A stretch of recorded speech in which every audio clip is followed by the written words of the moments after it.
The grand ballroom of the Fairmont Grand Hotel was alive with energy. Crystal chandeliers cast a golden glow over the elegantly dressed attendees, their hushed conversations weaving into a quiet hum of anticipation. It was the annual charity gala, an event that drew some of the most influential figures in politics, business, and media. Tonight, the room was filled with men in sleek tuxedos and women in shimmering gowns, all gathered to support a cause aimed at helping underprivileged youth. Among the guests, seated discreetly toward the back, was Barron Trump. At just 18, his tall frame and composed demeanor made him stand out, though he had no intention of drawing attention. He had been invited by a family friend, a quiet introduction into the world of high-profile networking. Unlike many of the attendees who thrived in the spotlight, Barron seemed content to observe, his piercing blue eyes scanning the room with a sense of calm maturity that belied his age. The evening progressed smoothly. A string quartet played softly in the background, and uniformed waitstaff glided through the room, offering delicate hors d'oeuvres and bubbling champagne. Conversations were warm. Laughter rippled through the air. Yet beneath it all was an undercurrent of anticipation.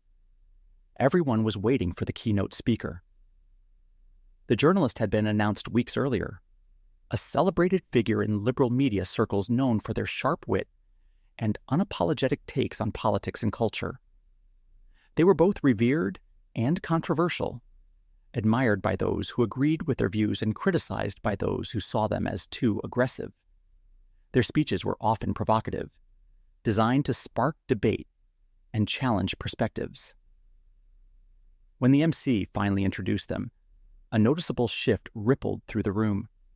Conversations hushed, glasses were set down, and all eyes turned toward the stage. Even Barron, who had remained largely indifferent to the evening's proceedings, leaned back slightly in his chair, his expression unreadable. The journalist stepped up to the podium, exuding confidence. Dressed in a sleek black suit, they carried an air of effortless charisma. The audience responded with polite applause, though there was an unmistakable edge of expectation in the air. Would they push boundaries tonight? Would they provoke? They began with charm, joking about the city's infamous traffic, sharing an amusing anecdote about a past gala mishap. Laughter rippled through the crowd, easing the initial tension. For a moment, it felt like any other high-profile event, polished, predictable, harmless. Then their tone shifted.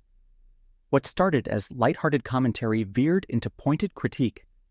They poked fun at well-known political figures, highlighting their quirks and missteps.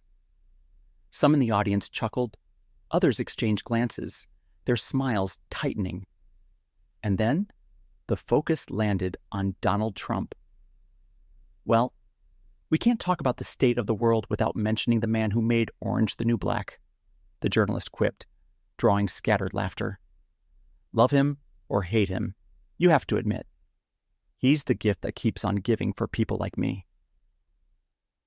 The response was mixed. Some laughed openly, others shifted uncomfortably in their seats. Barron, still sitting quietly at his table, remained still, his expression unreadable. If the journalist noticed his presence, they didn't acknowledge it, at least not yet. The jokes continued, each one sharper than the last. The journalist moved on to Trump's policies, his public appearances, even his mannerisms. The laughter began to thin out, replaced by a growing unease among the attendees. And then, the journalist paused. And of course, they said, their voice carrying an air of calculated mischief, we can't forget his most overlooked legacy, the next generation. I mean, let's talk about Barron. A collective hush fell over the room.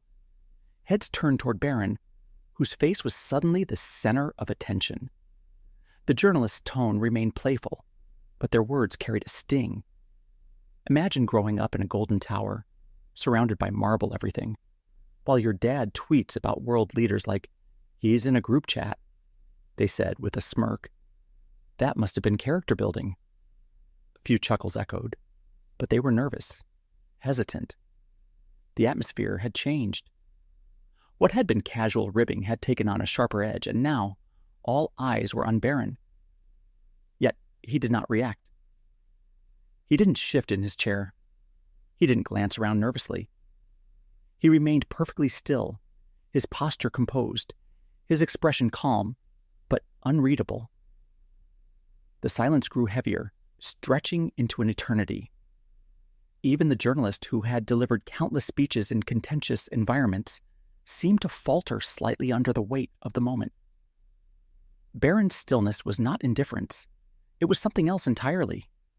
It was a quiet defiance, an unshakable presence that seemed to expand as the seconds ticked by. The crowd, which had moments earlier been filled with whispers and stifled laughter, now sat in an unsettling silence. The journalist cleared their throat, shifting slightly at the podium. "Tough crowd," they muttered, forcing a laugh that no one echoed. And then Barron moved. Slowly, deliberately, he pushed back his chair and stood. The soft scrape of the chair legs against the floor was the only sound in the room. At over 6 feet tall, he cut an imposing figure, his height matched by an aura of quiet authority. His gaze swept across the crowd before settling on the journalist. He took a step forward, then another. The entire room watched in anticipation, breaths held, unsure of what would happen next. The journalist's earlier confidence seemed to waver as Barron reached the edge of the stage. The young man looked up at them, his expression still unreadable. And when he finally spoke, his voice was calm, deliberate, and unwavering. "Thank you for your insight," he said. His words cut through the silence like a blade. There was no anger, no trace of indignation, only an eerie sense of control, of self-awareness that far exceeded his years. "I've grown up watching people make assumptions about me, my family, and my life," he continued, his voice measured.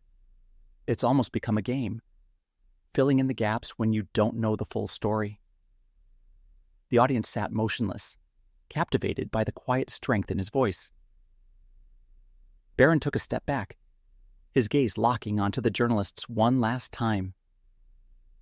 "I hope this gives you something to think about," he said softly. And with that, he turned and walked back to his seat. The applause began to build. Slowly at first, then spreading through the room until the entire ballroom was on its feet in a thunderous standing ovation. The moment did not end with the applause. As Barron sat back down, a notable shift had taken place. The journalist, who had dominated the stage moments before, now stood in silence, their confidence visibly shaken.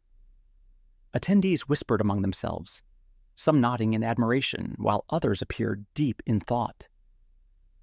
The young man's response had not only changed the mood of the evening, but had left an undeniable mark on everyone present. The applause had barely begun to die down when the whispers spread like wildfire. Guests turned to one another, eyes wide with astonishment, processing what had just transpired. Some murmured their admiration for Barron Trump's poised and articulate response, while others speculated on the journalist's reaction.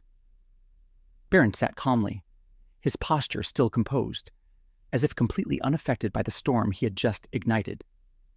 Across the ballroom, cameras discreetly captured snippets of the moment. Journalists frantically typing notes on their phones and high-profile guests exchanging glances filled with intrigue and contemplation.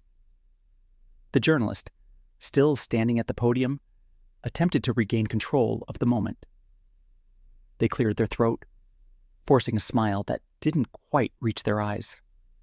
"Well," they began, their voice slightly unsteady, "I have to say, I wasn't expecting a philosophy lesson tonight." A few nervous chuckles scattered through the room, but the weight of Barron's words still lingered heavily. The journalists shifted uncomfortably, their usual bravado now tempered by an unmistakable hesitancy. "Perhaps," the journalist continued, trying to pivot, We should all take a moment to appreciate the fact that this generation isn't afraid to speak up, even if it means putting us so-called professionals in our place. More murmurs, a few smirks, but it was evident that the journalist had lost control of the room. The power dynamic had shifted, and everyone knew it. Meanwhile, social media was already ablaze. Videos of Barron's response were being uploaded, dissected, and shared at lightning speed. Hashtags like Nos, Barron, Owns. The moment and Your Respect First began trending within minutes. Across town, newsrooms scrambled to adjust their morning headlines. Producers barked orders for footage retrieval. Columnists began drafting their takes, and television anchors prepared to weigh in on what was shaping up to be the most unexpected viral moment of the night. Barron, however, seemed entirely indifferent to the buzz. He exchanged a brief glance with a nearby guest, offering a polite nod before turning his attention back to the event proceedings. To him, the night wasn't about spectacle. It was about composure, about principle. But the world wasn't going to let the moment pass so easily. Before the night was over, the impact of his words would reach far beyond the confines of that grand ballroom. As the gala continued, the shift in energy was palpable. Some guests tried to resume casual conversation, but the weight of what had transpired lingered heavily in the air. Several journalists present had begun discreetly stepping out of the ballroom, phones pressed to their ears as they relayed details of the event to their respective outlets. The moment had transcended the walls of the Fairmont Grand Hotel. It was now a matter of public discourse. Barron remained composed at his table, seemingly unaffected by the storm he had inadvertently unleashed. Those seated near him stole glances, some nodding in quiet respect, others simply observing the young man who had, with a few carefully chosen words, turned an entire event on its head. His demeanor remained unchanged, unaffected by the sudden shift in the evening's tone, a stark contrast to the animated discussions happening just beyond earshot. Meanwhile, the journalist, still standing at the podium, was visibly struggling to reclaim the moment. They took a sip of water, exhaled sharply, and attempted to push forward with their prepared speech. But the momentum was gone. The audience, still buzzing with murmurs, was no longer fully engaged. They were reflecting, processing, questioning. Each attempt to steer the conversation back to their original topic fell flat, the journalist's confidence wavering with each passing moment. It wasn't long before event organizers stepped in to steer the evening back on course. A host took the stage, thanking the journalist for their remarks before quickly introducing the next segment of the program, a live auction for charity. The shift was jarring, but necessary to salvage what remained of the evening. A well-known philanthropist stepped up, attempting to reinvigorate the audience's energy with bids for exclusive art pieces and luxury experiences. Yet even as bidding commenced, the weight of the moment remained. Phones buzzed incessantly as guests received messages from friends and colleagues who had already seen the viral clips circulating online. Every major network had picked up the story, with analysts offering their takes in real time. Some praised Barron for his restraint and eloquence, while others debated whether the journalist had overstepped professional boundaries. Social media platforms were flooded with clips, commentary, and debates. Opinion pieces were already being drafted. News anchors prepped for live segments dissecting the incident from every possible angle. As the night drew to a close, guests departed with more than just memories of fine dining and philanthropy. They left with a lingering discussion, one that would ripple far beyond the confines of the Fairmont Grand Hotel. The journalist's name trended alongside Barron's, but for vastly different reasons. Barron's composed response had won him admiration, while the journalist faced growing scrutiny over whether their remarks had been in poor taste. And as Barron stepped outside into the cool evening air, the flashing lights of cameras awaited him, signaling that this moment was far from over. Reporters clamored for a statement, microphones thrust forward, questions hurled from every direction. But Barron simply offered a polite smile, nodded once, and continued toward his waiting car. He had said all he needed to say. The world would now decide what to make of it. Meanwhile, inside newsroom offices across the country, editors debated how to frame the event. Talk show hosts planned their monologues. Commentators prepared for heated debates, and political analysts speculated on what this moment meant for the broader cultural landscape. The debate wasn't just about Barron and the journalist. It was about the role of the media, the power of words, and the responsibility that came with wielding them. As the news cycle continued, discussions deepened. Schools and universities dissected Barron's response in communication courses, using it as a case study in public relations and media ethics. Parents showed their children clips of the moment, emphasizing the importance of poise in the face of criticism. Social commentators analyzed the broader implications of a media culture that often blurred the line between critique and personal attack. Days later, the journalist issued a public statement. It was measured, acknowledging the backlash but standing by their broader commentary. They expressed regret if their remarks had been perceived as unfair, though some questioned the sincerity of the response. Regardless, the damage had been done. Their reputation had taken a hit, and the incident was now a permanent part of their public narrative. For Barron, however, life moved on. He returned to his studies, his daily routine unshaken by the frenzy he had inadvertently sparked. But whether he acknowledged it or not, the moment had left an imprint. He had not just responded to a jab, he had reshaped a conversation, reminded the world that dignity and restraint could be more powerful than outrage. And as the story gradually faded from the headlines, one thing remained clear. The impact of that night would be felt for a long time to come.